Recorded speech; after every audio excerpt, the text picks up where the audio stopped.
daya tahan ini juga memiliki staging tahapan. Karena kita sudah bicara nanti program linear ya. Yang pertama adalah latihan dasar daya tahan. Fondasinya aerobik. Ya, namanya fondasi harus memiliki kemampuan atau kualitas yang kokoh. Ya, kita membangun gedung 8 lantai, ya fondasinya fondasi untuk 10 lantai. Ya, 8 lantai. Ya. Kalau kita ingin membangun menara 45 meter, fondasinya ya harus kuat 3 sampai 60 meter, lebih spek. Ya. Itu baru dinamakan safe, aman. Ya, yang pertama latihan dasar daya tahan. Tidak mungkin kita melakukan tahap kedua kalau tahap pertama tidak baik. Ya, mau nggak mau. Ya. Dan seterusnya demikian. Karena ini tahapan, yang staging tahapan. Ya, normanya sudah demikian. Sebelum kita menginjak pada latihan peningkatan daya tahan lembang atau anaerobik visual, ya harus juga didahului dengan 2 tahapan itu. Ya. Lalu dan selanjutnya, ya, latihan peningkatan daya tahan anaerobik laktasid. Artinya laktasid ini kegiatannya menimbulkan penimbunan asam laktat. Ya, seperti apa durasi latihannya dan sebagainya itu ada. Kita juga sangat membutuhkan ya, ada namanya toleransi asam laktat. Lalu ada latihan peningkatan daya tahan anaerobik laktasid. Jadi tanpa menimbulkan penimbunan asam laktat. Ini metodenya masing-masing metode, ya, masing-masing metode akan bergabung pada tahapan yang sesuai dengan metode tersebut. Oleh karena itu menjadi penting, ya, tidak hanya prinsip latihan yang harus kita kuasai, tapi juga ya, metode itu apa cara, ya, kalau program latihannya namanya model. Kalau ini seperti ini, kita buat baju ya, kan modelnya macam-macam, ya. Misalnya bajunya baju apa ya? Baju apa Mas Eko? Baju silat misalnya, baju semacam ya. Cuma caranya kan berbeda-beda, ya, caranya berbeda. Dan oke, silakan langsung masuk. Dan ini harus betul dipahami sekitar metode ini, ya. Karena tidak serta-merta pada tahapan itu metode itu juga sangat cocok untuk tahapan. Ya, seperti halnya continuous, kan? Continuous training itu latihan berlanjut gitu, terus aja gitu. 30 menit lari itu continuous. Ya, itu continuous. Dan cocoknya untuk latihan mana? Gitu, tahapan mana? Ya, nanti kita lihat berkaitan dengan durasi dari sistem ini. Ya. Lalu tempo, ya, tempo, heart rate, speed play, ya, bermain dengan kecepatan. Lalu cross country, biasa menggunakan alat terbuka sebagai media latihan. Lalu sirkuit, nah sirkuit kan seperti sirkuit.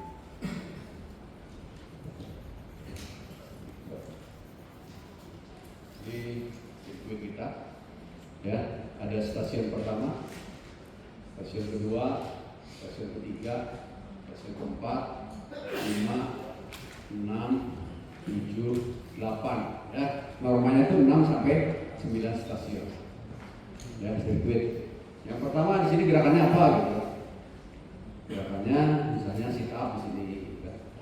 Di sini kebalikannya push up, lalu di sini back up, di sini squat dan sebagainya, gitu kan? Ya, di sini lakukan 12 kali, interval 10 detik, 12 kali, interval 10 detik, 12 kali. Lakukan 3 round, ya, 3 putaran. Itu sirkuit, ya, sirkuit. Ini daya tahan otot kalau gitu, ya. Lalu ada endless relay. apa estafet yang nggak selesai-selesai. Kalau estafet bisa 4 kali 400 gitu, kan 4 kali saja. Tapi ini nggak diulang lagi, seperti tidak selesai-selesai. Bisa 3 ronde, bisa 4 ronde, estafet, endless. Tidak ada hentinya gitu. Relay saja. Ini untuk tahap mana? Nanti di belakang ada penjelasan. Lalu ada interval. Nah, interval ini juga ada yang long interval, ada yang short interval. Yang short interval itu ada yang namanya high intensity training, HIIT. Di HIIT juga ada metodenya, ada SIT, sprint interval training, ada SET, speed endurance training. Ya, ada HIIT, high interval intensive training. Ada BAF, Moscow. Ya. Itu masing-masing punya tujuan masing-masing. Ke arah mana energi yang akan kita latih, ya, sangat menentukan oleh metode ini. Lalu ada namanya repetisi, pengulangan repetisi. Biasa saja, 3 set kali 5 itu pengulangan. Lalu Tabata, ya, Tabata itu 8 kali 20 detik, istirahat 10 detik. Istirahat antara satu babak 1 menit, satu ronde 1 menit. Tabata. Nah, disebut Tabata karena diciptakan oleh Profesor Tabata. Ya, ini latihan untuk daya tahan. Daya tahan mana nih? Ya, pertanyaan. Ya, jadi Tabata itu 20 detik. Misalnya kita di mana? Medi sen sak 20 detik. Selesai. 10 detik istirahat, lakukan lagi. Selama 8 kali istirahat 1 menit. Ya, ronde kedua. Efektifnya buat apa? Ya, jadi metode ini sangat tergantung pada konteks. Ya, tujuan latihan kita apa nih? Energi mana? Aerobik, anaerobiknya latihan atau alat. Ya, jadi semuanya sangat tergantung pada konteks. Tidak ada dikotomi, oh ini paling bagus, oh ini nggak benar, enggak. Kalau Mas Ferry nggak pernah menganut dikotomi, oh ini salah, oh ini benar. Semuanya tergantung konteks. Kita melatih juga tergantung konteks, kan? Siapa yang dilatih, laki perempuan, usianya berapa, ya, usia latihannya berapa, usia biologisnya seperti apa, usia perkembangannya seperti apa, pengalaman melatih frekuensi latihannya berapa kali seminggu, kan itu konteksnya itu, ya, sehingga tidak ada dikotomi oh salah benar enggak, semuanya tergantung konteks, ya. Lalu untuk latihannya ada yang siklis, ada yang asiklis, ada yang kombinasi. Siklis itu apa? Siklus, dia lakukan ya seperti itu, berlari, berenang, rowing, bersepeda, itu siklis, tidak aja kan? Tidak ada gerakan lain selain mengulang-ulang gerakannya. Ada asiklis, nah, sudah ada intervensi pola gerak, berubah dari ke kanan, maju, belakang. Ya, kombinasi lebih pada nanti namanya pola gerak, ya, pola gerak. Oke, ini latihan daya tahan. Kita kenal dulu energinya langsung. Ya, Pak. Apakah tujuan latihan daya tahan? Tadi disampaikan secara harfiah adalah bagaimana kita menahan kelelahan, ya, dalam kerangka kerja maksimal. Ya, bukan menahan statis seperti ini, duduk kan lelah juga sama. Itu namanya statis. Ini dinamis, kerangka kerja yang maksimal. Atau menekan denyut nadi atau nadi basal serendah mungkin. Ya, bagaimana mengukur nadi basal? Nadi basal diukur saat kita selesai istirahat dan tidur. Ya, berapa nih? 43, 52. Ada yang 65, 60 gitu. Ada saja. Ya. Dan nadi basal ini juga sebagai salah satu indikator apakah dia siap latihan atau tidak basal. Kalau nadi basalnya tinggi, ya, saat istirahat atau bangun tidur tinggi, Artinya recovery-nya enggak tercapai, pemulihannya enggak tercapai. Bisa saja banyak kencing, kamar mandi balik lagi, ya, tidurnya tidak berkualitas, ya. Bukan artinya harus 8 jam, 7 jam, bukan, tapi kualitas tidur. Deep sleep-nya seperti apa sih ini? Ya, kualitas tidur. Ya, itu diukur. Makin rendah dari basal, artinya makin bagus dia dalam kondisi sebagai upaya kualitas kerja. Ya. Atau mendorong nadi kerja setinggi mungkin. Ya, kalau Mas Ferry usia 36 nih sekarang, ya. Usia 36. Paling 130 udah. Wah, ada repot. Ya. Kalau di di mekanik, di sepeda masih bisa 135. Tapi kalau sudah dengan lari jangan 130 lah, masih 125 dulu udah. Gitu kan. Artinya ya kemampuan ya nadi kerja Mas Ferry ya sampai 130 sih. Tapi kalau dilatih gitu ya dengan jarak sama, dengan kecepatannya sama gitu kan, itu bisa lebih panjang. Jadi jangkauan dari rentang dari kerja aerobiknya makin luas, bisa sampai 160. Ya, itu. Jadi tujuan latihannya itu menekan nadi basal dan mendorong nadi kerja maksimal sejauh mungkin, ya. Atau menggeser defleksi lah aerobiknya panjang. Itu tentang daya tahan. Lanjut. Nah, ini kualifikasinya. Secara teori ada beberapa menyampaikan bahwa 0 sampai 2 menit itu adalah bekerjanya kita di anaerobik yang laktat. 2 menit sampai 3 menit kita di laktat. 3 menit ke atas itu kita bekerja di aerobik. Ya, tapi secara rinci juga disebutkan ya. Berdiri terus. Lupa. Nomor sini juga. Jadi ya, kalau kita bekerja 0 sampai 10 detik, tidak 0 sih, sudah mulai 0, sekian lah dia orang bergerak. Ya, secara hitungan kerja aerobik itu hanya 6% saja. Lebih banyak kerja anaerobik. Ya, ini masih anaerobik yang alat. Lalu 0 sampai 15, ya, ini 12% katanya masih bekerja di wilayah aerobik, tapi 80% masih di anaerobik dan seterusnya. Ya, ini penting buat kita. Kalau kita menyusun program latihan, terutama program sistem energi, salah satunya kita harus paham skater ini. Ya, paham skater. Sampai di sini, ya.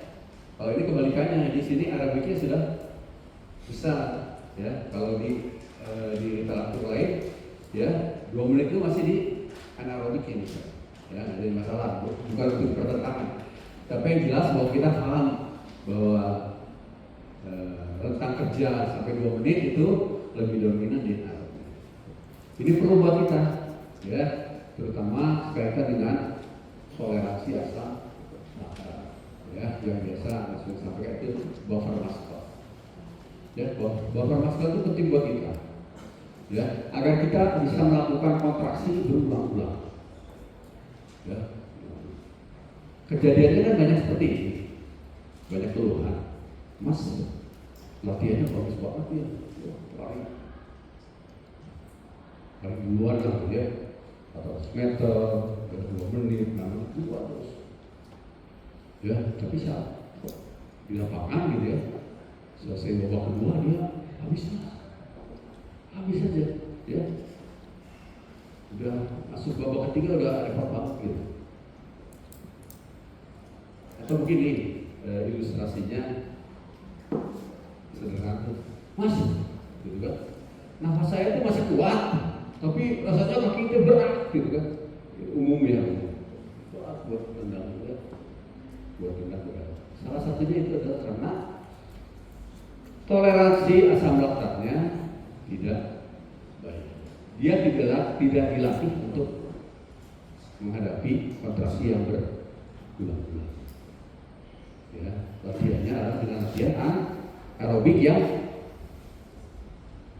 laktat. Berapa menit laktat itu? Kalau disampaikan bahwa sampai 2 menit itu masih laktat, berarti 2 menit itu laktat. Ya, 2 menit sampai 4 menit.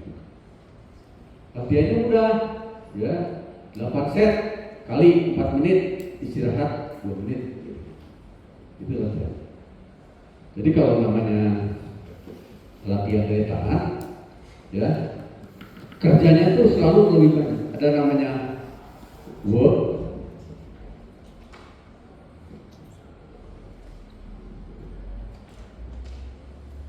ada namanya rest. Ini work, rest. Ya. Jadi rasionya ini rasio. Kalau rasionya worknya lebih besar, istirahatnya lebih kecil, ini kita masih ada dalam domain wilayah latihan daya. Sama juga misalnya lari 4 menit, istirahat 1 menit, itu masih ada. Misalnya 8 menit, ininya 4 menit, masih ada. Karena si kerjanya lebih besar daripada istirahat. Ya. Kenapa istirahatnya pendek? Ya, tidak sama dengan kerjanya. Ya, diharapkan dari istirahat pendek, dia tidak rollback, dia tidak kembali pulih asa.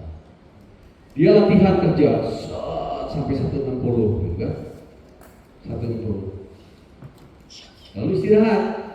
Kalau istirahatnya sampai 120 atau 90, artinya dia bisa kembali ke situ. Itu bukan latihan daya tahan. Latihan daya tahan itu secara objektif dilihat dari apa? Dari masih latihan lagi. Namanya juga kan bagaimana kita ya menghadapi atau melawan dari rasa. Oke, kita latihan daya tahan, gitu kan? Misalnya kita latihan daya tahan, kita 2 menit lari, ya 8 set kali 2 menit, istirahatnya 4 menit. Gitu. Ya, bukan latihan daya tahan, ya. Karena apa? Karena worknya lebih kecil daripada S. Ya. Kita lari 160 misalnya, ya, jadi tadi. Lalu di sininya istirahat 4 menit, ya sudah turun ke 90 sampai 110. Ya, naik lagi ke sini juga udah habis. Ya, jadi intinya nih, daya tahan itu latihan seperti itu. Ya, nanti kembalikan dengan latihan kecepatan. Ya, oke, ada namanya daya tahan aerobik, ada daya tahan anaerobik, ada daya tahan kecepatan. Yang disebut apa? Daya tahan kecepatan itu stamina, ya. Ada daya tahan kekuatan. Daya tahan aerobik merupakan dasar untuk semua jenis daya. Jadi itu dasarnya aerobik. Dasarnya kemampuan aerobik. Nggak akan kita mencapai kemampuan aerobik yang baik kalau aerobik ini. Mas, saya mau latihannya interval saja lah, 2 menit, 2 menit, 2 menit, ya 12 kali istirahat 1 menit. Nggak bisa kalau dari awal itu. Dibangun dulu aerobiknya, ya, baru bisa mencapai kita kondisi kemampuan aerobik. Ya, saya belum ngomong sekaitan dengan dominan kita ya, bentuknya apa.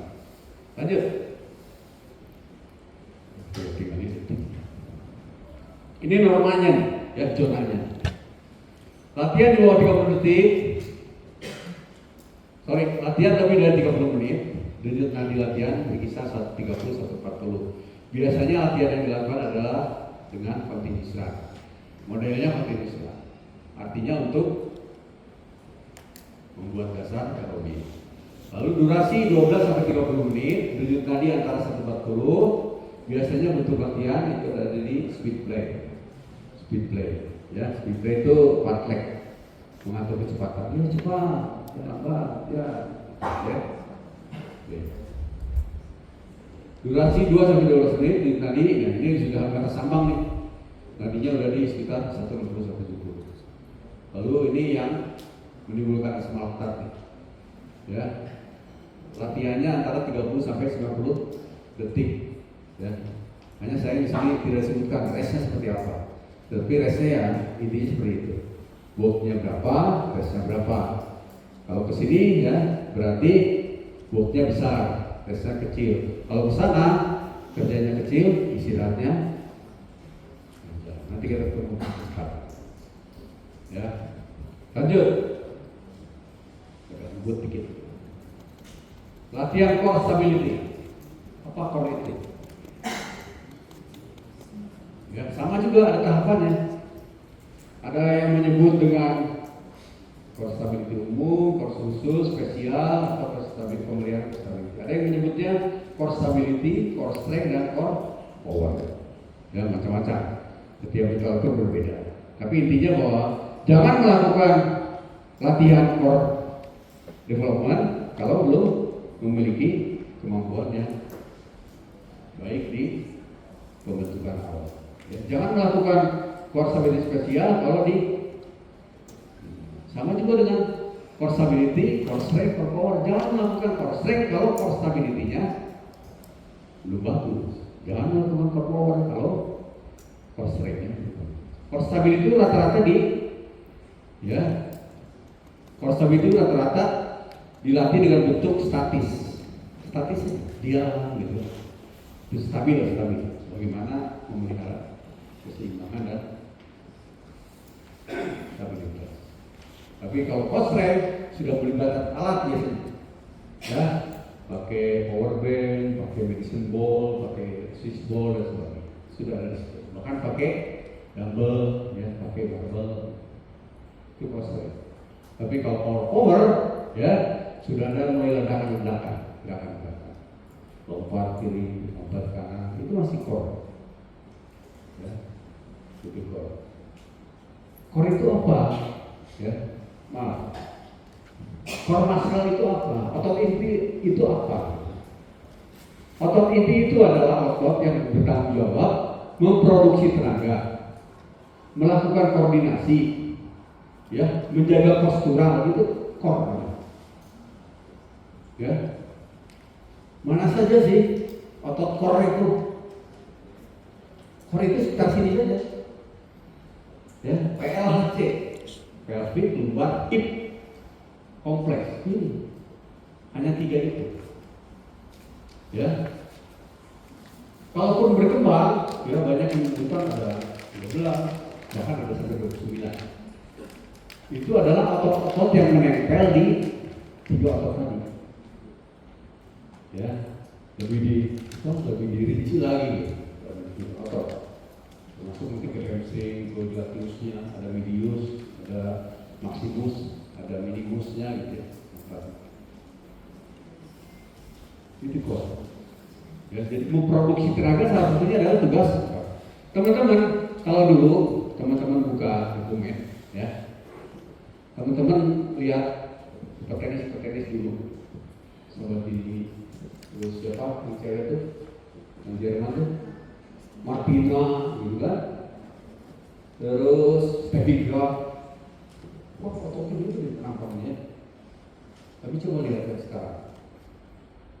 Ya, kayak itu aja, kayak kita lihat di catwalk tuh, nanti nggak gede gitu, tapi ledakannya juga dasar juga, sebenarnya. Ya, termasuk cabang olahraga lain juga mungkin. Ya, yang ini kan, wah yang ada filmnya itu apa sih? Yang negro itu, William dan itu ya, ada filmnya tuh, yang King Richard itu yang bapaknya. Itu wah ototnya, tetapi tidak kalah ya kualitas powernya juga dengan yang ramping. Kenapa? Karena yang dia bina itu core-nya, yang produksi tenaga. Ini media saja kan, pengantar saja. Ya, shoulder, chest, trapezius, ya, terus saratus ini kan pengantaran saja. Tetapi ditransfer oleh core ini ibarat jembatan, ibarat jembatan. Ya, kamu kok baru ingat ya? Tadi ada? Oh enggak? Boleh berarti? Maaf ya? Ya. Jadi apa? Ajar. Ya, jadi core itu ibarat jembatan, coach. Ibarat jembatan. Tidak serta-merta kita melakukan pukulan itu tenaga full dari 5 apa? Bagian atas. Tidak serta-merta juga kita melakukan tendangan itu adalah 5. Tapi ada transfer, ada kinetik, ya, ada transfer. Kalau jembatannya jelek, ya udah tenaga yang di atas saja, ya. Sehingga namanya tidak ekonomis, ya, tidak ekonomis. Tapi kalau kita libatkan juga tenaga atas ke bawah, itu ekonomis. Nggak usah 10 tenaga kaki kita keluar, tapi sebagian ditransfer oleh. Kalau di ilmu gerak bukan ekonomis namanya, movement efisien. Jadi mengeluarkan tenaga yang sedikit tetapi hasilnya optimal. Tujuan terakhir latihan core itu ini saja. Latihan sering kita lakukan, plank, bridging, side, gitu kan. Ya. Terus apa? Ya betul-betul statis lah. Ya, hold, misalnya lagi apa? Visit A tapi di hold itu kok. Ya. Jadi begitu pentingnya. Malah kalau di tempat-tempat tertentu kita belum boleh melakukan latihan apa? Beban luar kalau core-nya belum bagus. Karena core juga berat dari beban yang ada. Ya. Bagaimana cara menyusun latihan core? Tahapannya ini. Sama enggak dengan latihan-latihan lain? Ada parameter yang harus kita lakukan, ada asesmen yang harus kita lakukan. Sama saja. Kalau kita latihan daya tahan, kita ukur dulu kan, ya, kemampuan aerobiknya.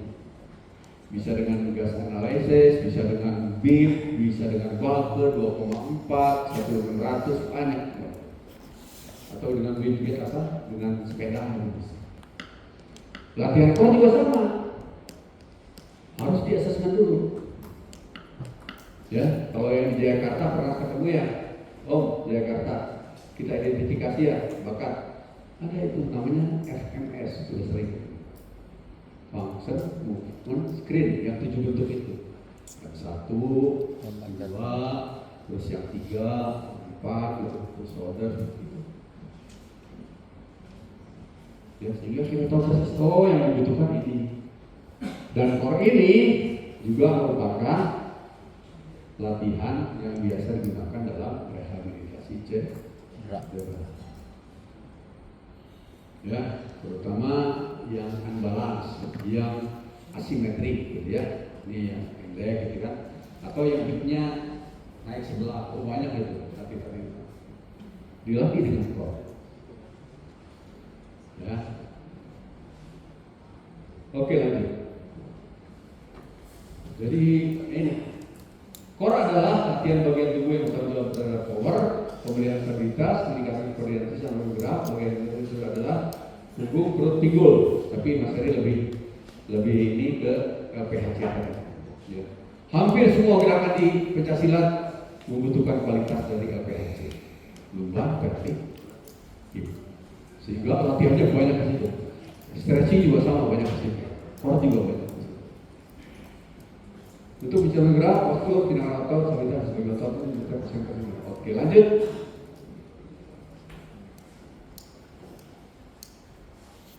Latihan kekuatan. Nah, ini ya.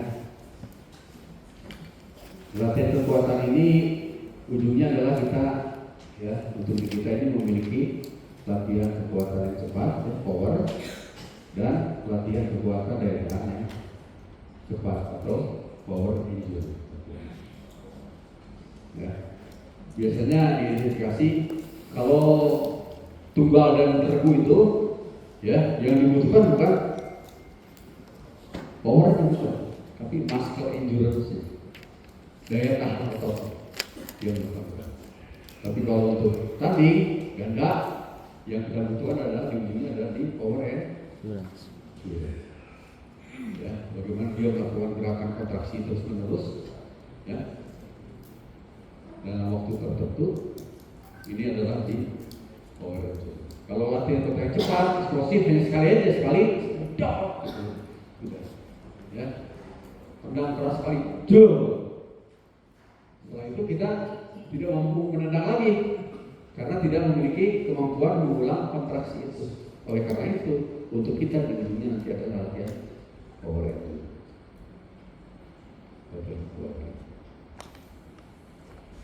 Metodenya banyak, ya, tergantung konteks tadi.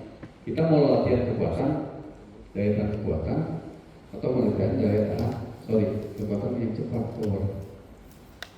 Tergantung. Ya, ada single set, ada express circuit, kayak tadi masih bisa pakai multiple set, circuit sultan, triangle, macam-macam.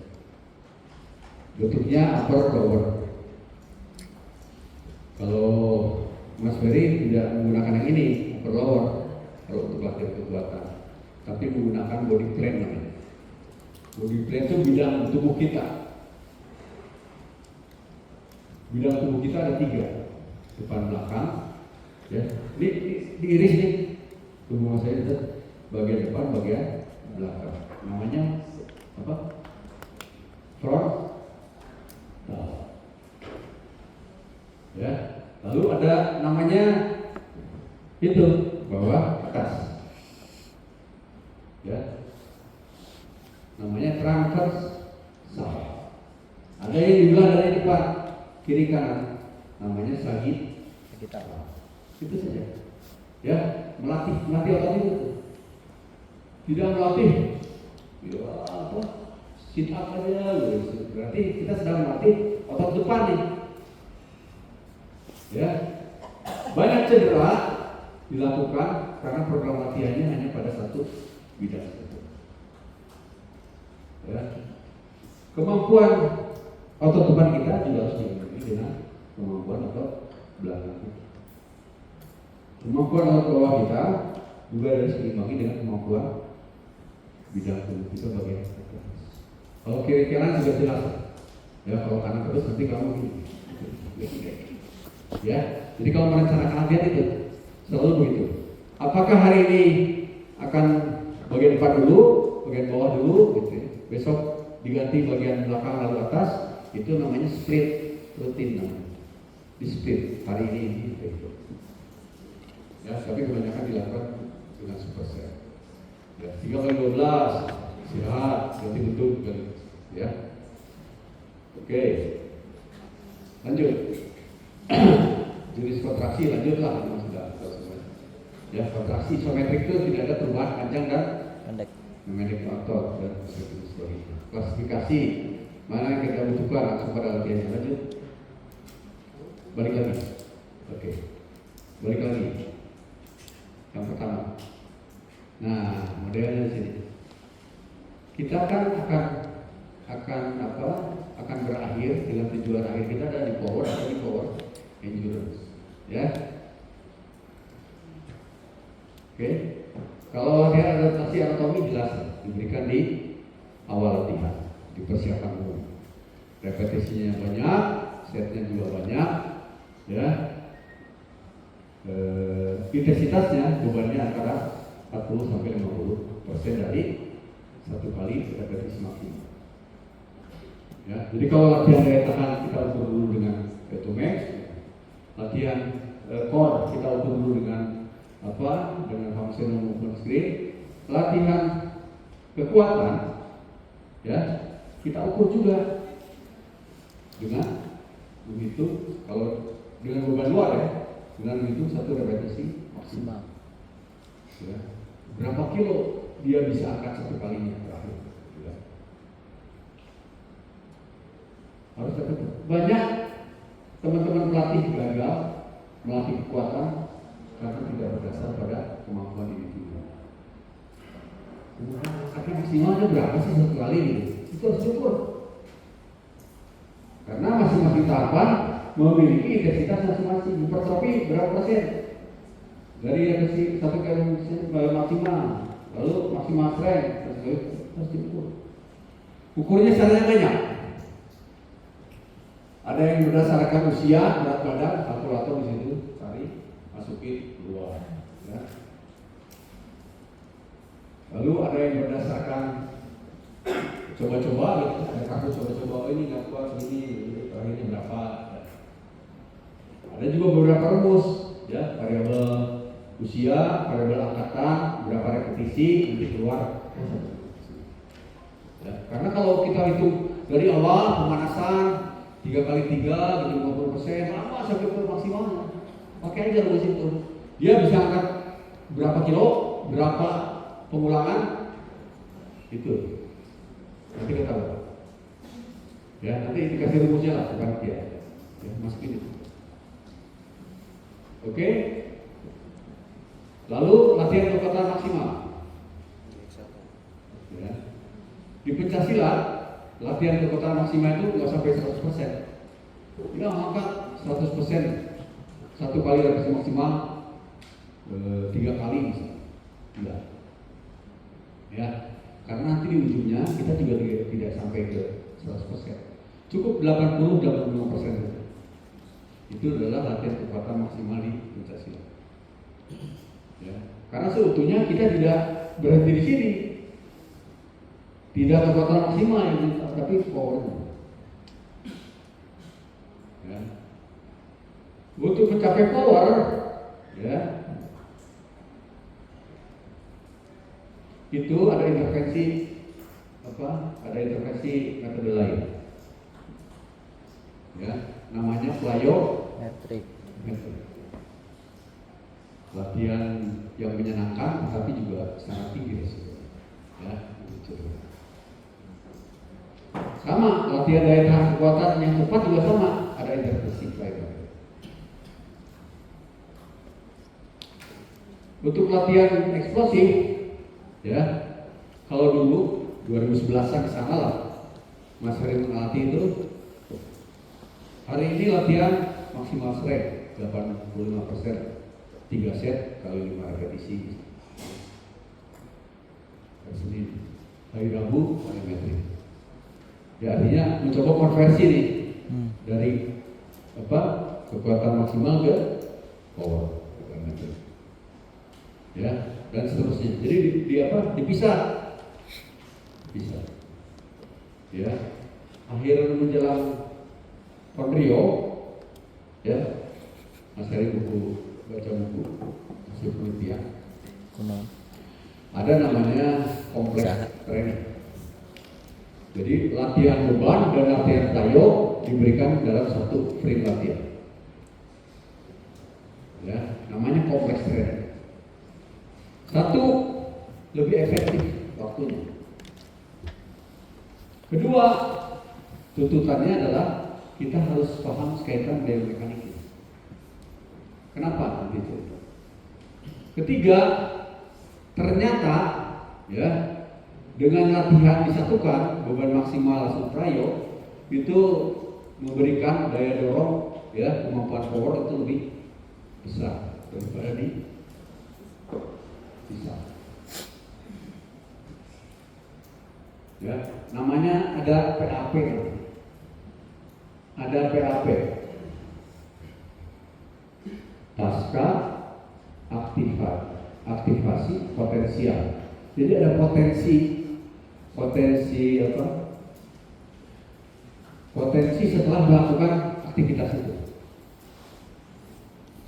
Yang kita pakai adalah ini, ya, PAP-nya. Teman-teman mungkin sering dengar, ya, ada otot merah, otot putih.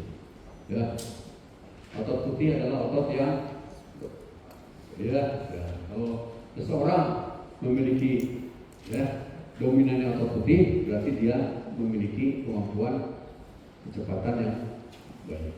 Kalau merah, daya tahan. kalau seseorang memiliki otot merah yang dominan, artinya dia memiliki kemampuan daya tahan yang baik. Ya, lalu berkembang. Kalau 70-an 80-an, istilah itu sudah ditinggalkan. Ya, lalu muncul namanya otot satu jenisnya. Ada otot 2, otot 2 ini ada otot 2A, ada otot 2B. Otot 1 itu serupa dengan otot merah. Dia mampu melakukan gerak yang cukup lama dan panjang. Jadi kemampuan aerobiknya besar. Ya, otot 2A itu hanya dapat melakukan gerakan singkat saja, tetapi bertenaga besar. Ya. Lalu otot 2B dia bisa melakukan gerakan juga lebih pendek tapi lebih besar tenaga. Yang kita manfaatkan adalah rangsangan saat kita dapat beban 80% adalah di otot 2B tadi. Otot 2B mendapatkan beban dengan heavy weight, dengan berat, lalu kita lanjutkan dengan gerakan plyo. Gerakan otot memendek. Nah itu kita manfaatkan. Oleh karena itu ada protokolnya. Dari latihan beban heavy weight ke plyo tidak boleh istirahat. Kalau lama hilangnya PAP tadi. Tapi kalau hanya 10 detik, 15 detik dari satu tempat ke tempat tertentu langsung lakukan itu namanya kita memanfaatkan kompleks training. Ya, itu digunakan 2012 sampai 2016 masih digunakan ya. 2021 karena yang kita butuhkan akan tidak eksplosif ini. Kalau kompleks training itu kebanyakan eksplosif saja. Ya. Maksud kenapa kita harus memiliki kemampuan biomekanik? Karena bentuk heavy weight dengan plyometric harus melibatkan otot yang sama. Kalau di heavy weight kita bed press gitu ya, di plyometric juga harus plyometric yang melibatkan gerakan. Kalau kita squat ya di bebannya 20%, di plyonya juga harus melibatkan otot yang terlibat dalam squat box juga ya. Tak macam-macam. Itu protokolnya. Tapi yang kita butuhkan tidak hanya gerakan eksplosif saja, tapi yang kita butuhkan. Oleh karena itu ada namanya lagi, metodenya hampir sama dengan kompleks training, namanya Friends Contrast Training, CT. Pengembangan itu. Kalau di kompleks training satu frame 2 latihan, 2 bentuk latihan. Ya, kalau di Friends Contrast Training satu frame itu 4 bentuk latihan. Ya, 4 bentuk latihan. Jadi beban berat dulu, ya 80%, plyo, ya setelah plyo lakukan balistik dengan beban tapi hanya 30%, ya dari beban maksimal. Setelah melakukan 30% maksimal, lakukan juga gerakan plyo, tapi plyonya dibantu, ya dibantu supaya dia memberikan efek yang lebih panjang. Ya misalnya squat nih, squat kita melatih squat. Squat lah kita bantu squat 80%. Oke, hanya 3 kali, langsung ke plyo, box jump, jalan jalan. Nah itu bawa dumbbell kira-kira 7,5 sampai 10 kilo, loncat lagi. Setelah itu langsung loncat juga gerakannya karena melibatkan otot yang sama. Ya tarik dengan beban atas dirak, masukin power gun, loncat, ada asisten. Itu FCT. Dan itu memberikan efek pada daya tahan kekuatan. Ya, lanjut ke kecepatan. Belum, yang tadi, satu lagi. Nah, ya, ini kecepatan. Sama stagingnya, tahapannya, pembentukan, ya, develop, lalu improve, lalu maintenance. Ya, jadi forming atau apa? Dasar kecepatan. Metodenya repetisi, bentuk latihannya siklis kombinasi hampir sama dengan daya tahan. Tetapi normanya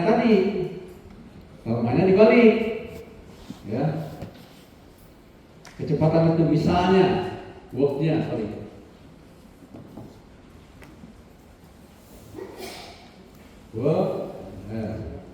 worknya 30 detik misalnya, istirahatnya sampai ke 4 menit.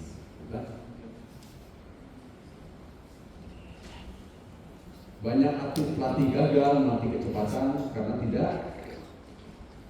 tidak sabar. Ya, tidak sabar karena merasa bahwa ini tidak seperti latihan gitu. Hanya 30 detik kerjanya, tapi istirahatnya 4 menit. 4 menitnya berapa detik? Bapak? Belum ada detik.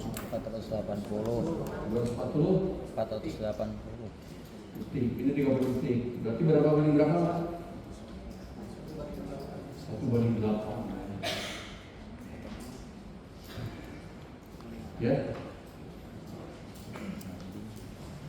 Kenapa latihan kecepatan harus dengan istirahat panjang? Latihan kecepatan tidak seperti latihan Daya tahan. Ya, karena latihan kecepatan juga melibatkan sekaitan dengan teknik, melibatkan juga saraf. Ya, samping melibatkan beberapa komponen lain. Kalau sekedar otot, sekedar kardio, istirahat 2 menit selesai. Tapi kalau sudah menyangkut saraf itu memerlukan rentang istirahat yang lebih panjang, ya. Sedangkan kecepatan latihannya harus full skill, effortnya penuh gitu. Banyak yang latihan kecepatan misalnya pakai hurdle, mini hurdle hanya nggak bisa. Harus full, dan itu tidak diketahui pelatih. Saya tidak pernah melihat, ya, dan bisa melihat ini betul latihan kecepatan ini sudah maksimal belum? Ya, latihan kecepatan itu sangat tergantung pada hati. Akhirnya mau ada effort maksimal belum? Ini udah maksimal belum? Pasti nggak bisa lihat. Waalaikumsalam warahmatullahi wabarakatuh. Zuna lagi penataran pelatih 3 hari. Penataran pelatih jamnya jadi latihan kecepatan itu sangat tentukan keberhasilannya oleh diri sendiri, oleh atlet sendiri.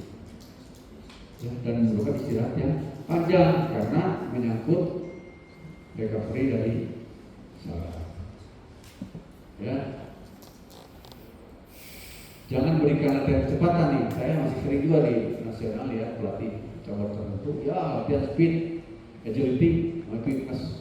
Tapi pakai sirkuitnya panjang gitu ya, sampai 90 detik gitu kan. Di sini ini, di sana ini terus. Bukan latihan kecepatan. Ya. Lalu istirahat juga nggak sabar ya. Bukan latihan kecepatan. Ya, karena tidak ada manusia yang dapat melakukan latihan kecepatan. Tidak ada. Ya. Tidak ada. Di seluruh dunia nggak ada. Ya. Orang bisa melakukan gerak cepat dalam kondisi yang lelah, oleh karena istirahatnya harus panjang. Oke, lanjut. Ada kecepatan reaktif, ada kecepatan aktif, ada kecepatan frekuensi, ada kecepatan kompleks. Ya, mana yang menjadi dominan kita? Kecepatan reaktif adalah kemampuan bereaksi terhadap satu stimulus. Ya, ada stimulus, ada rangsangan terlebih dahulu. Dalam waktu yang singkat, ya, ada rangsangan, reaksi. Kecepatan aktif kemampuan bergerak dengan cepat dan tepat dalam waktu yang berdurasi sekitar kurang dari 6 detik, kecepatan frekuensi kemampuan berlari berjalan yang siklis, kecepatan kompleks, kemampuan untuk menggabungkan reaktivitas secara holistik, ada reaktifnya, ada persepsi, ya, ada rangsangan persepsi kita, ada hubungan spasial menggabungkan beberapa segmen, ya, untuk menghasilkan gerakan-gerakan terus keras kemudian dan lain. Ini namanya quickness. Ujungnya kita adalah melatih quickness, bukan speed linear, bukan hanya jeliti, tapi ada kolateral.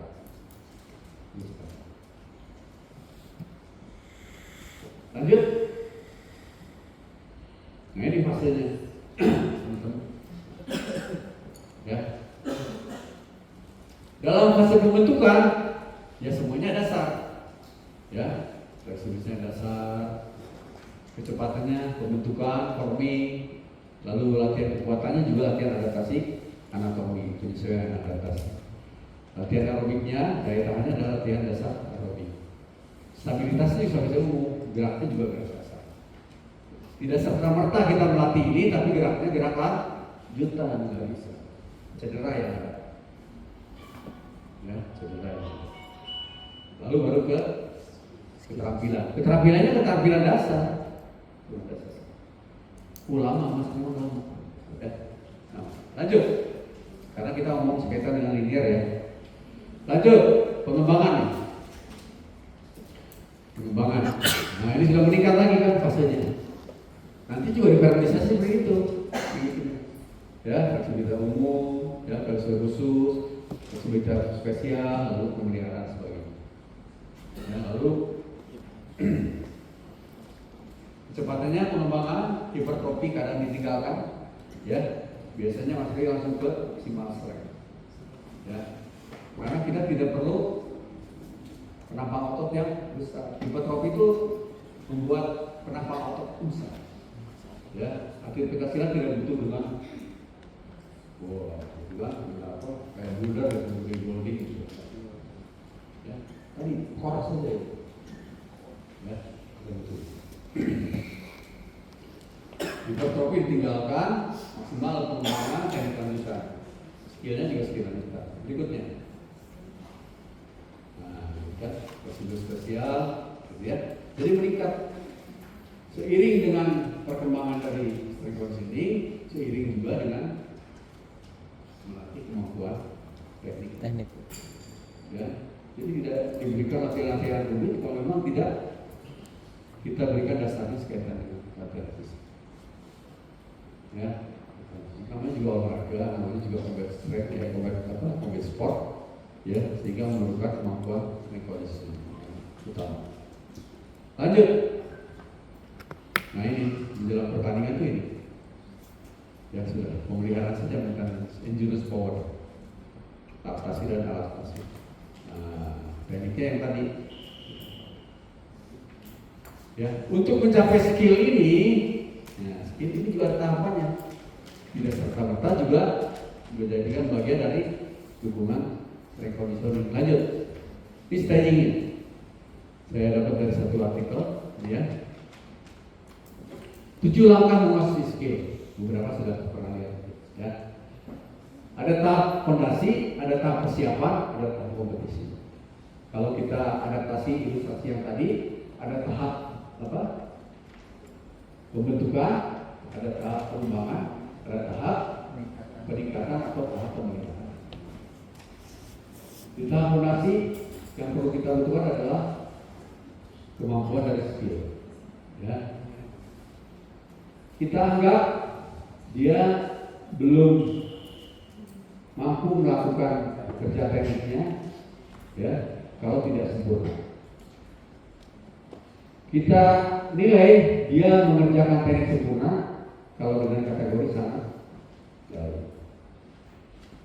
Kita katakan dia memiliki kemampuan keterampilan tidak hanya sangat baik, tapi keterampilan itu bisa dilakukan dengan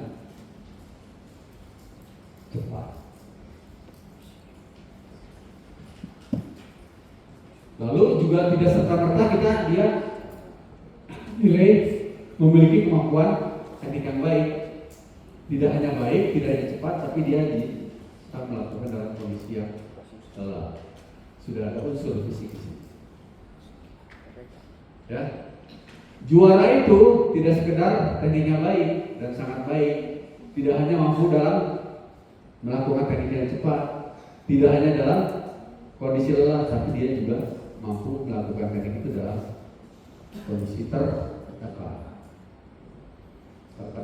atau tekanan atau stressing, ya, kondisi cemas, kondisi gundah, dia masih mampu melakukan itu juga. Ya. Dan seorang juara itu tidak sekedar memiliki teknik yang baik, bisa melakukan dengan cepat dalam kondisi lelah, di bawah tekanan, tapi harus juga konsisten. Hari ini juara, besok nggak juara, besok lagi juara, besok nggak juara. Artinya nggak konsisten, belum juara sejati. Tapi konsistensi menjadi bagian dari identifikasi bahwa dia memiliki kemampuan teknik yang baik. Dan terakhir ini tingkat ketujuh, dia baik, bisa cepat, dalam kondisi lelah, bawah tekanan, konsisten, dan dia bisa berhasil dalam itu baru dilakukan dalam tahapan ini. Ya, disebutlah dia sebagai atlet yang memiliki kemampuan teknik yang mendukung dia untuk menjadi. Oke, itu saja mungkin tentang latihan fisik. Ada yang ditanyakan? Silakan.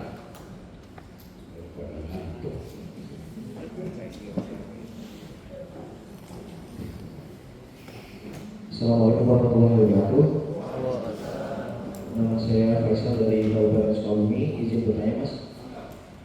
Yang saya tanyakan adalah bentuk latihan apa yang tepat untuk spesifikasi nomor kategori seni atau untuk garpu lebih spesifiknya, karena notabene atlet nomor seni itu kan membutuhkan daya tahan otot yang bagus gitu. Apalagi dengan daya tahan aerobik yang harus juga bagus gitu, itu mah harus tentu gitu. Tapi kan kalau atlet seni kebanyakan daya tahan ototnya yang bagus dari awal sampai akhir harus stabil. Jadi spesifik bentuk latihan yang tepat gitu untuk atlet seni. Terima kasih. Yang lain dulu, silakan.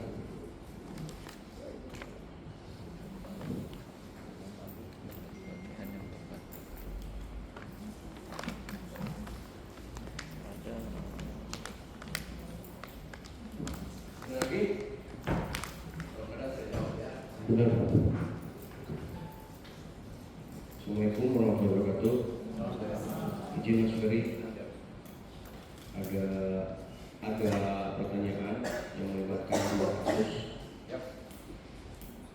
Yang satu, dia itu dari segi fisik terbaik, baik, mumpuni, namun dari segi teknik, dari segi fisik dia standar, tapi ketika diberikan teknik dia sangat baik. Apa yang harus diberikan oleh seorang pelatih? Apakah mengikuti kebiasaan dan keinginannya, atau seperti apa, Mas? Gitu. Terima kasih. Dan juga satu lagi, program latihan kekuatan dan stamina untuk basic sangat dasar di usia dini dan pra remaja. Apa yang harus dilatih lebih mendasar? Karena kalau sudah masuk remaja itu dia rata-rata sudah profesional menuju ke aturan terbaru. Tapi kalau usia dini dan remaja itu di mana letak fondasi dasar yang harus baik untuk menentukan dia di remaja dan dewasa. Terima kasih. Assalamualaikum warahmatullahi wabarakatuh. Salam. Untuk kebutuhan seninya, saya bilang tadi kan sesuai dengan apa yang dibutuhkan adalah master injury. Saya tambah ya untuk tunggal dan bergula. Kenapa tidak juga bukan sepertinya ganda atau tanding? Kalau tanding ada masa, dibutuhkan juga power endurance. Kalau namanya endurance tadi pasti juga melibatkan norma yang telah tadi. Jadi harus banyak volume, ya volumenya banyak. Yang biasa Mas Ferry lakukan, ya, rata-rata sih sama, tapi biasanya di ujungnya yang berbeda. Sampai maksimal strength masih dilakukan, sampai ke kompleks training masih dilakukan. Ya, tapi terkadang ada beberapa perbedaan menjelang di kompetisi, atau di akhir pra kompetisi sampai ke kompetisi. Yang diberikan latihan adalah latihan balistik. Latihan balistik menggunakan alat yang lebih ringan dari latihan power. Ya, saya bilang itu 30%. Ya, tapi dengan repetisi yang berulang-ulang. Ya, 3 sampai 20 repetisi. Ya. Ini latihan balistik. Latihan balistik kayak latihan karet ya, karet. Oh. Ya, latihan medicine ball. Tapi banyak, ya. Dengan kecepatan maksimal dan memungkinkan dia melakukan kecepatan maksimal. Normalnya rata-rata antara 3 sampai 4 set kali 15 sampai 20 repetisi. Ya. Karena namanya latihan endurance, ya, berarti istirahatnya pendek, ya, antara 90 sampai 120 detik. Ini normalnya itu bisa menggunakan tadi, ya, bisa menggunakan lakta atau karet itu kan, karet pipi itu namanya apa ya? Ya, elastic band, bisa yang power band, bisa yang itu namanya bisa dengan tadi simbol, ya, tetap memerlukan resisten, ya. Jadi bedakan antara latihan kekuatan dengan latihan resisten. Ada resisten training, ada strength training. Ya, tidak serta-merta latihan kekuatan itu adalah latihan resisten. Latihan resisten ditandai salah satunya adalah begitu, dengan hanya 30% maksimal satu kali repetisi. Ya, karena volumenya berulang 15-20 kali, ya, 8 set, ya, maksimal itu bukan maksimal, bentuk latihannya antara 3 sampai 6 bentuk latihan. 6 bentuk latihan. Ya, tapi biasanya karena sudah mengarah menjelang itu, bentuk-bentuknya adalah bentuk-bentuk yang menyerupai teknik yang digunakan. Ya,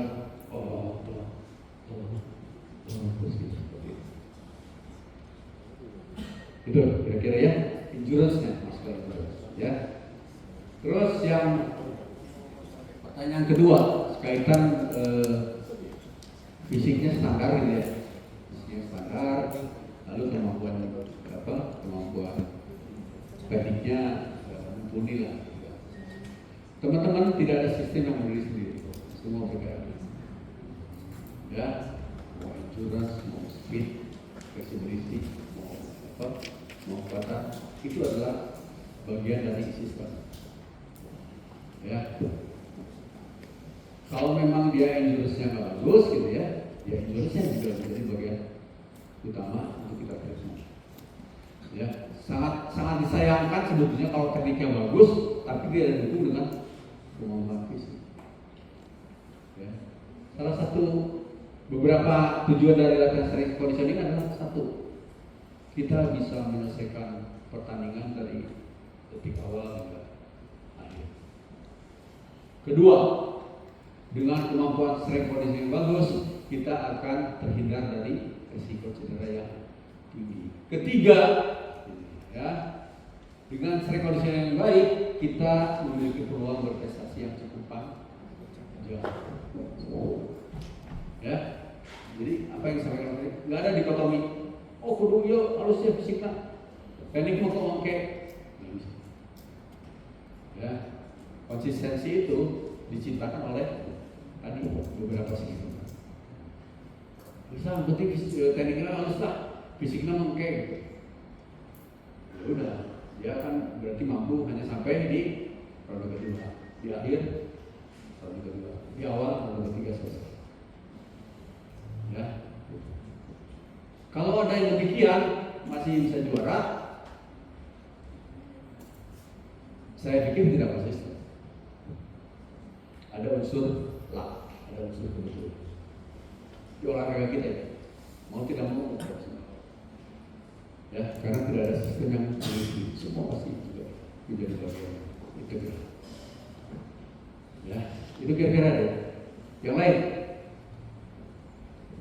Ada lagi yang ingin dipertanyakan? Ya, Om Anto, tenang Om Anto, udah bayar kan tadi? Loncat bayar dengan Sudah, sebenarnya izin Mas Ferry bertanya, yang tadi dijelaskan terkait dengan daya tahan, ada beberapa metode dan beberapa model. Terus Mas Ferry tadi nulisin contoh aja ya Mas ya, itu yang sirkuit training kalau nggak salah ya, yang ada 8 pos kalau nggak salah. oh iya, sirkuit ya. Ya, izin hanya ingin memperjelas saja. Tadi Mas Ferry bilang bahwa normanya itu di 6 sampai 9 pos. Iya. Izin dari mana kita menentukan pedomannya, dari mana menentukan berapa pos yang harus ada, Iya. sehingga kita tahu item apa aja yang akan dimasukkan. Dari 6 9 normalnya, kenapa enggak 7 5 gitu misalkan, atau kenapa enggak 12 gitu misalkan. Izin, terima kasih. Assalamualaikum Ya. warahmatullahi wabarakatuh. Jadi teman-teman, salah satu filosofi dari kenapa harus ada sirkuit ya, biasanya ini salah satunya adalah satu, keterbatasan waktu latihan ya. Kedua, keterbatasan alat latihan ya. Itu. Kenapa 6 sampai 9 ya? Kenapa tidak 7? Boleh saja kan, ini res ya. Sebetulnya berapapun boleh ya. Kalau saya lihat dari norma yang ada, 4 juga boleh gitu kan. 4 juga boleh. Ya. Tinggal rentang waktunya saja diperpanjang misalnya. Diperpanjang. Kalau 6 sampai 9 di sini 12, kalau 4 bisa saja 20 repetisi misalnya. Ya. Mas Ferry ini given nih. Mas Ferry terima dari literatur ini. Ya. Pasti dia sudah mulai proses. Ini kan. Ini given aja. Ada yang hanya 8, ada yang 5 juga salah seperti itu. Terbatasan waktu dan terbatasan. Ya, kalau kita hanya punya battle rope-nya 4 misalnya, battle rope-nya 4, lalu atletnya juga 16 gitu kan, nggak mungkin kan ini. Ya, simpan aja battle rope di mana, di sini 1, di sini 1, di sini 1, ya, muter lah semuanya dapat. Ya, ini given nih, Mas Heri dapatkan gitu. Ya, jadi kalau memang memungkinkan 7 ya silakan 7. Tapi kalau lebih dari 9 sampai 10, misalnya waktunya juga cukup lama. Apalagi sekaitan dengan latihan daya tahan, pasti dia memiliki tentang waktu yang panjang. Ya, saya kira itu sementara ya. Disampaikan dia, Mbak.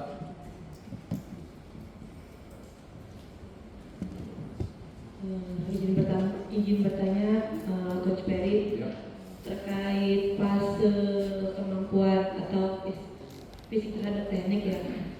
Kira-kira berapa lama jangka waktu untuk menentukan kemampuan, misal dari fase pembentukan, pengembangan sampai fase peningkatan itu untuk seorang atlet? Yang 7 langkah itu maksudnya? Bukan. Yang mana? Yang peran kemampuan fisik terhadap teknik skill yang tahapannya. Dan Oh, tahapan. fase pembentukan itu berapa lama?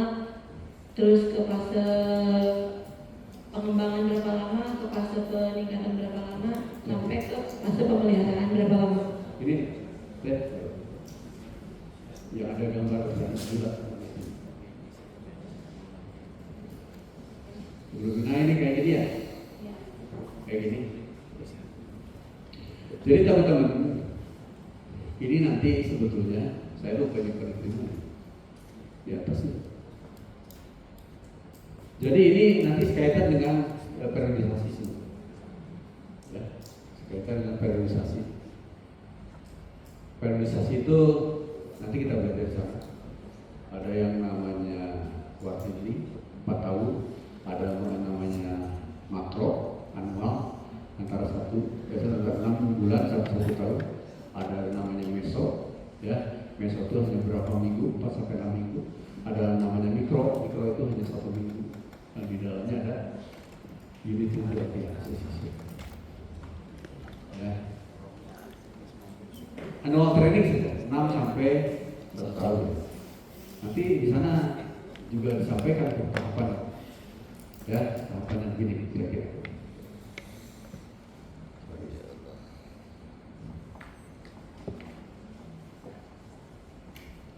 Ini loncat ke program sebentar. Yang sudah paham pasti juga sangat mudah untuk mencernanya. Annual training atau makro itu biasanya 6 bulan. 6 bulan, 2, 3, 4, 5, 6, ya. Ini ya, bulan 1, 2, 3, 4, 5, 6. Lalu di bawahnya ada besok. Ada besok. Kita bagi dulu, ini menjadi mikro ya. Ini gitu ya. Lalu juga mikro nih, mikro itu minggu ya, minggu 1, 2, 3, 4, minggu 1, 2, 3, 4, ya. Lalu ada yang namanya meso itu segini nih, bisa 4 minggu, bisa 6 minggu, bisa juga 5 minggu. Meso 1, 2, 3. Ini tahapannya seperti ini. Ya, secara khusus ya bisa disimpan mana saja sebetulnya. Ada namanya tahapan latihan. Ya, tahapan latihan persiapan, ada namanya latihan tahap kompetisi. Persiapan ada namanya persiapan umum, ada persiapan khusus, ada pra kompetisi, ada kompetisi utama. Yang terakhir biasanya ada namanya transisi. Ya. Namanya pembentukan itu biasanya ada di, misalnya ini latihan kekuatan ya, kekuatan. Fase pertama adalah apa? Tadi kekuatan adaptasi anatomi. Dilakukan misalnya 4 minggu atau 1 meso boleh. Ya, ilustrasinya. Setelah ini selesai, ya, lalu tadi kita lewat hipertrofinya langsung ke maksimal strength, ya 6 minggu. Setelah ini konversikan ke power tadi ya, bisa eksplosif atau bisa power endurance. Di sini maintenance ya, transisi. Menentukan ini gitu ya, berapa lama nih ini ya, dari sini ke sini. Tergantung dari kualitas strength conditioning atlet tersebut. Makanya sebelum menyusun ini dilakukan tes dan pengukuran semua aspek, ya, daya tahan, kekuatan, kecepatan, daya tahan kekuatan maksimal, daya tahan kecepatan, ya. Diukur dulu tahapan seperti ya. Kalau ininya hanya berapa? 6 bulan itu berapa minggu? Ya, 6 kali 4 24 minggu kan ya. Misalnya 24 minggu nih. 24 minggu. Ada persiapan umum, ada persiapan khusus, ada pra kompetisi, ada kompetisi utama, ada transisi. 24 minggu, anggap saja ini 50% saja. 50%. Ini 50%. Ya, ini kan 12 berarti 12 minggu, ya. Oke, 12 minggu. Ini ke sini. Ini 12 minggu ya. 50%, 12 minggu. Anggap saja persiapan umumnya 6 minggu, persiapan khususnya 6 minggu. Lalu prakompetisinya misalnya 8 minggu, lalu kompetisi utamanya 4 minggu. Ini tinggal bagi saja. Ya. Ini ilustrasi ya, tanpa kita ketahui kualitas strength conditioning apa. Kalau kualitasnya sudah bagus, sayang kan, misalnya ini kualitasnya sudah di level 8 nih, lalu kita buat program, ya programnya misalnya ininya panjang juga adaptasinya, padahal strength-nya sudah bagus, ya sudah aja langsung ini hanya berapa minggu gitu ya, hanya sebagai conditioning langsung masuk boleh saja.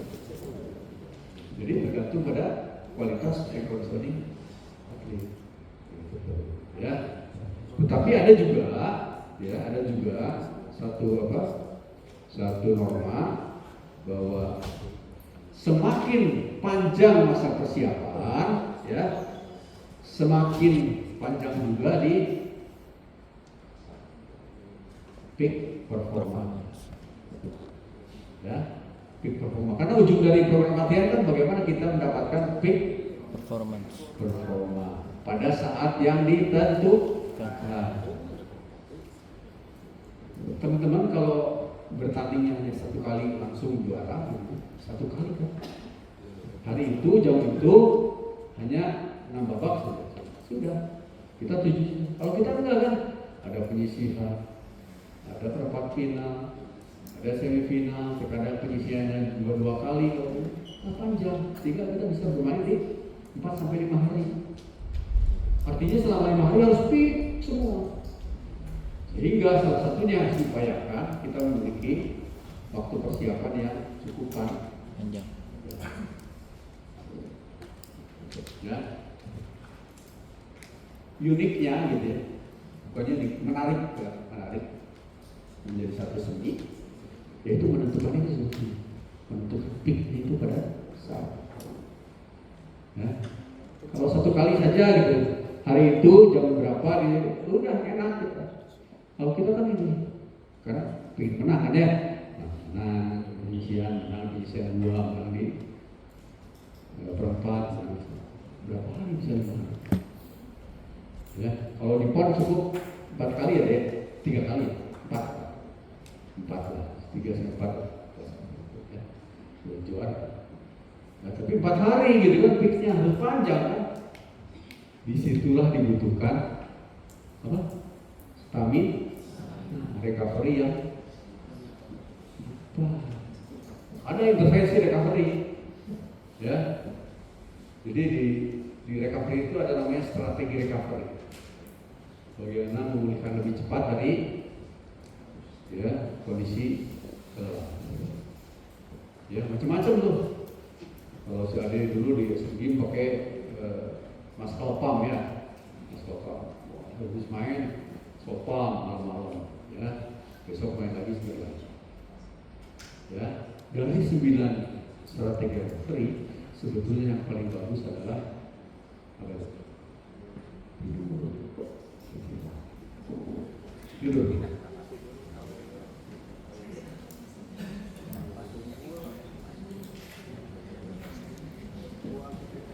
Ya. Tuh, sampai 9 ada atas. Di sini nih. Sleep itu yang utama. Sleep itu yang utama. Tidur itu. Kenapa? Selalu disampaikan ya. Teman-teman ini.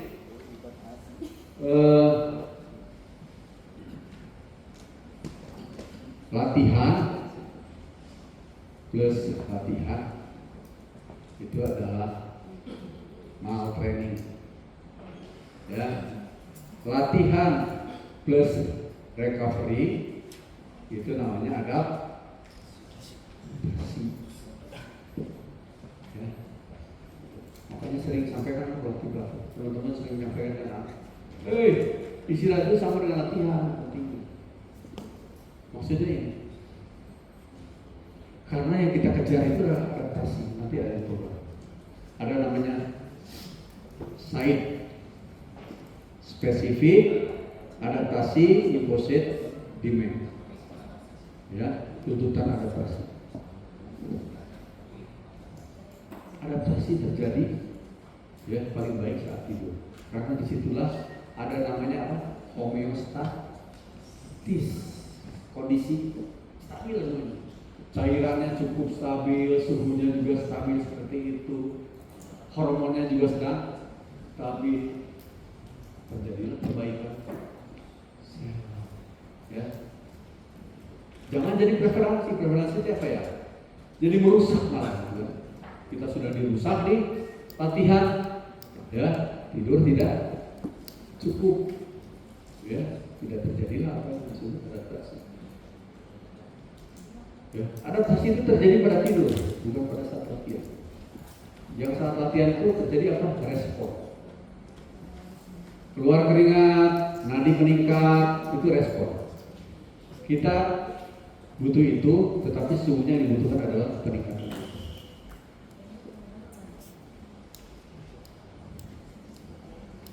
Nanti ketemu dengan kompensasi. Ini baseline. Dan awal itu ya. Kita latihan di sini, training menurun, kan? Karena rusak kan, istilah tanda kutip rusak. Kalau recovery bagus, terjadi recovery kemudian. Kalau bagus, dia akan adaptasi. Ya, kasih training lagi, turun lagi. Recovery-nya bagus, dan terus. Ya, ini super kompensasi namanya positif training. Ada negatif training, mungkin turun aja gitu kan, karena istirahatnya tidak cukup. Yang kedua, setelah sleep, yang kedua adalah welfare. Welfare itu apa ya? Bahagia, gembira gitu. Yang ketiga baru nutrisi. Yang keempat, kelima, ke-10 itu ada masos, ada fibra, ada macam itu mah, gitu. Ada esbat dan sebagainya. Ya, itu mah di bawah. Makanya suka aneh, ya, kalau di pelantas masih dikumpulin HP gitu, masih udah 9 masuk. Masih dikumpulin ya, gila ya, masih dikumpulin. Kemarin malah rusak gitu, HP nanti masukin koper. Tapi kadang-kadang juga jahil juga gitu. Sengaja jam 2 tuh dibunyiin belnya di pelatih situ kan. Aduh ini apa? Saya tanya ini ngapain? Itu mah waktu panggilan tahajud mas. Main sekali. Ini oknumnya gitu. Kan kan ributnya aduh gitu. Ya, tahajud saya kan jam 15 seperempat. Ya Allah, gila itu kita. Ya ini. Nanti kita ketemu. Oke, closing dulu ya. Saya tutup dulu kondisi fisik. Masih ada 30 menit. Kita langsung pada program.